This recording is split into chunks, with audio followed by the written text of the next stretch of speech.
अरे 1 मिनट में दूर कर देंगे तेरा घमंड, चूतिया मान रहा हो बहन के लंड। पिछली वीडियो में इनकी जमकर तारीफ किए थे हम। इसकी हर एक वीडियो ऐसी लड़कियों के लिए मुंह पे तमाचा है जो दिन रात सोशल मीडिया पे गंदगी फैला रही है। वायरल तो गजब हुई थी ये लड़की इस गाने के साथ।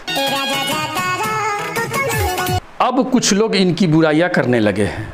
रीजन इनके कुछ पुरानी वीडियो। जब तक ये वायरल नहीं थी इसके बारे में बात करने वाला कोई नहीं था। अब जबकि ये वायरल हो गई है लोगों की नज़र में आ गई।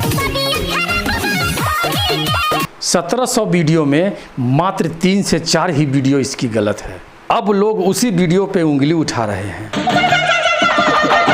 आप 1000 अच्छे काम कर लो, एक गलती आपको बर्बाद कर देगी। ये बड़ी अच्छी बात कही आप। यही हो रहा है इस लड़की के साथ। बाकी आप सब खुद समझदार हैं।